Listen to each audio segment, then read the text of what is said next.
is happening, motorcycle family? Welcome back to the channel. Delighted to say we are in race week. This week, at the end of the week, we have MotoGP Brazil, and it's something that we haven't had in the calendar for a long time. So delighted to be talking about it today. This is your MotoGP Brazil preview. Obviously, we've done a couple of reviews of the first World Superbike and MotoGP race, but this is the preview for the Brazil Motor Grand Prix happening this weekend. So what we're going to do is a little bit of a scene setter, talk a little bit about where the championship is following Thailand, and then we'll get into a little bit of a preview of the track and talk a little bit about Brazil, because it's a long time since we've been to this track and to Brazil, and it's a bit of a leveler, so that's really interesting. And then we'll talk a bit about what we expect to happen this weekend, and then I'll make some probably pretty stupid predictions. But before I do that, make sure you subscribe to the channel if you haven't already. Tell all your bike mates. If you're in WhatsApp groups and forums, make sure you share it. Make sure you share the content. And if you've got ideas about what you'd like to see on the channel, if you have questions you'd like us to answer, whether it be on this series, MCF Racing, whether it be on MCF Workshop, which you might have seen some of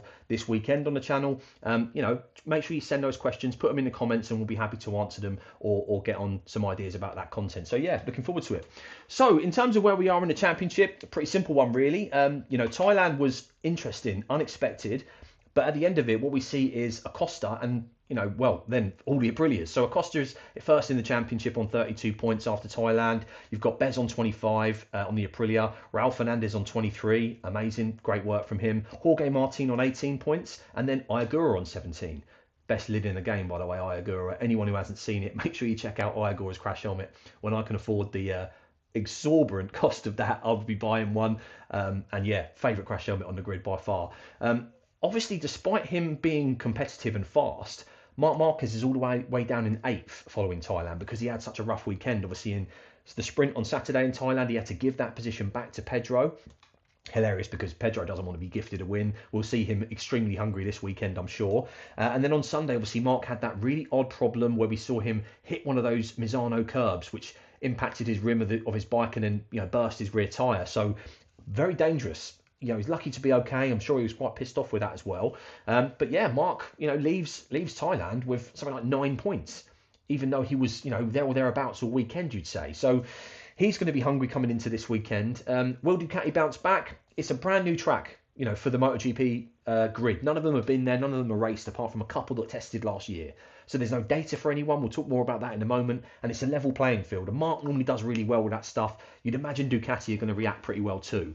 Will Aprilia continue their dominance? We'll have to see, won't we? I mean, they were top of the timesheets across that weekend in Thailand. Can they continue that dominance on a brand new track they haven't ridden at before? Acosta, as I say, he was there or thereabouts. Maybe deserved a win a little bit more on in Thailand, but he's going to want to actually win outright without being gifted a position. He's going to want to beat the Aprilias and beat the Ducatis and beat his teammates, as he always does. Be great to see what Honda and Yamaha can do. We'll talk a little bit more about that in my expectations and the preview for the weekend. But I'm also wondering if we're going to hear some of these silly season confirmations. Hearing all about this Bagnaia to Aprilia. You're seeing him literally sitting on with Bezzecchi on Instagram and liking up all Aprilia's comments on Instagram like it's a done deal. And all we hear is, for Jorge Martin and for Fabio Quartararo, all of their deals are done. I expect it's just because they're all waiting. The manufacturers are waiting for Marc to confirm his plans for next year. Maybe we'll see more stuff come out this week. Often, these things all come out at once, so we might see that. But it will be interesting because it seems like Bagnaia has checked out and he's already got his Aprilia pajamas on. Do you know what I mean? So we'll have to see. So in terms of the track, brand new track to the grid. We haven't been there since 1989.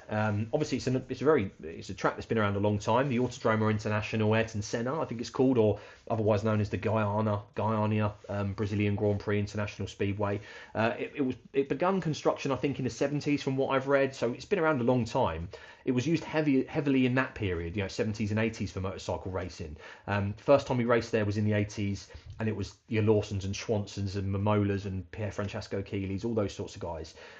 In terms of the results, I think in 87 Gardner won, in 88 Eddie Lawson won, and in 89 Kevin Schwantz won. So the real golden era of 500cc Grand Prix. Go back and check some of that stuff out. Honestly, insane era of motorcycle racing, crazy machines, super dangerous, and breakneck speeds on two-stroke 500s. So check that stuff out if you haven't. But yeah, in terms of the track, renovated in around 2014. Obviously, we haven't ridden, the teams haven't ridden there before, so it's brand new for all the teams. I think the only people that have been there is Marini and Morbidelli, who had a test there last year, but I'm not certain if that was on MotoGP bikes or just on production bikes. So, they got a bit of an idea about the track, but everyone else on the grid, including Moto2 and Moto3, from what I understand, won't have ridden there. Maybe the likes of Moreira may have. Moreira's obviously a rookie in MotoGP this year, but Brazilian. So he might have ridden there, I don't know. But there's no real data or knowledge for any of the teams, which means it's a level playing field in a lot of ways. What that normally plays out to is the riders that have that natural talent that can adapt really quickly to changing conditions and learn things faster, overcome problems with the bike or setting issues, tend to perform better. So maybe we'll see your Marc Marquez, your Fabio Quartararos, your Pedro Acostas adapting faster, or maybe some of your more experienced riders, your Jack Millers and Zarcos. So we'll have to see, but the bottom line of it is brand new for everybody. No one's been there before, and who knows what that means, whether or not that means it's all going to play out well, or it'll be a bit more crazy and there'll be some more iffy results, people that you wouldn't expect to be at the top getting up the top. In terms of the preview itself, difficult to predict because it's a brand new track. People haven't been there before, clearly. I think the safe bet is to say that Marc Marquez is going to want to bounce back from that iffy Thailand weekend he had a few weeks ago, isn't it? He does not like losing. And it was bad luck, but regardless of that, regardless of the fact he's a bit wiser and a bit older and a bit more tactical these days, he is going to want to beat Pedro Acosta, he's going to want to beat the Aprilias, and he's going to want to get to the front. I don't think any other Ducati rider is going to beat him, but if I had to say, I would say Digi, I think, is going to step up. Digi and Antonio, he looked strong that weekend in Thailand. I see him beating Alex Marquez. Obviously, for me now, De Gea isn't back yet, from what I understand. Morbidelli, hit and miss, you never know. So I'd say if anyone's going to be at the top with Marc on the Ducatis, it might be Gian Antonio. In terms of Aprilia, I can't see anyone beating Bez. It's just going to be interesting to see if Aprilia can adapt to this track really quickly. Obviously, as I said, no one's got any data. They don't know how tyres are going to perform. They don't know what the temperature is going to be like and how the bike's going to react. But they've got that momentum from Thailand and from the end of last season, to be fair. It's not like it was a flash in the pan in Thailand. They've been competitive. So it's just whether or not they can continue to take it to Ducati. You've got to fancy it. I mean, the Ducati guys are going to want to get their own back, but we'll have to see what happens. I'm really hoping that Martin can get up there and challenge Bez for the top Aprilia. It was really promising to see him back at the front, or near the front, I should say, in Thailand. Considering he had no pre-season and he's still learning the bike ultimately, I think he's going to close that gap to Bez faster than people think. Incredibly talented rider. It's just, obviously, he's made of China, isn't he? So we'll have to see. The rest of the Aprilia guys, I don't know. Igura, he tends to not do well unless he knows a track. He's not ridden there before, so it'll be interesting. Ralph Fernandez, maybe I'll be wrong on him. Maybe he'll continue. I keep counting him out, and he keeps staying at the sharp end. So maybe Ralph Fernandez will be up there as well.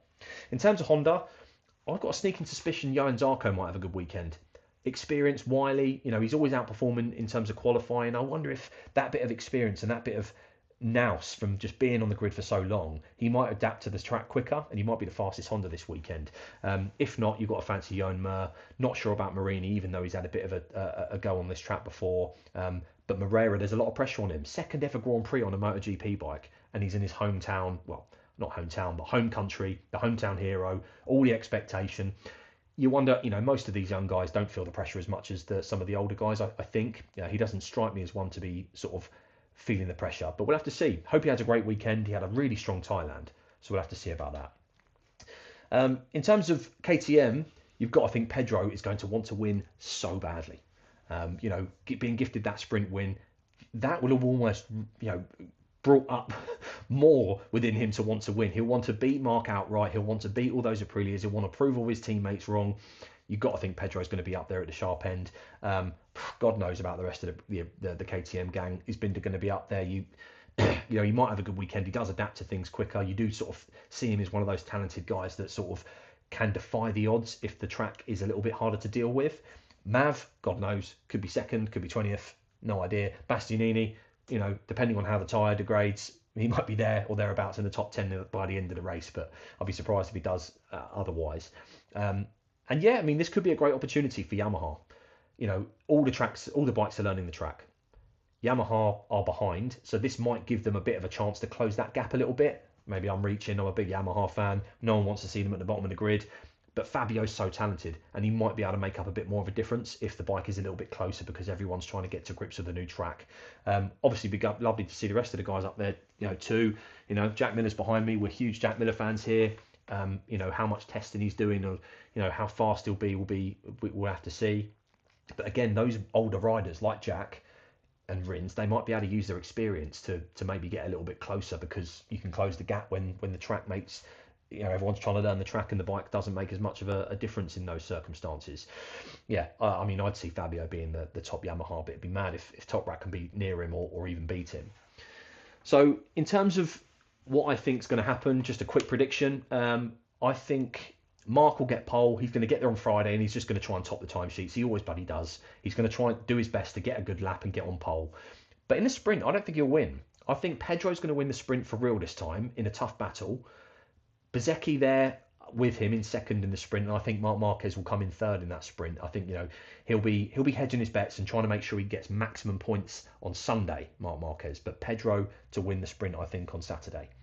In the Grand Prix on the Saturday, the main race, the main event, I think that's where Marc comes into his own. He uses his nous, he uses his experience, and he just waits and bides his time, and then, you know, uses his skill at the end of the race to get to the front and maybe gap the rest of the guys. I think in second on Sunday you get Pedro Acosta, and I think in third you get Di Giannantonio. Bit of a bold one, huge Digi fan, probably picking that one with my heart and on my head, but I think he's going to want to have a good weekend this weekend, and I can see maybe those Ducatis just edging the Aprilias this weekend because they just, well, it's just a feeling I've got.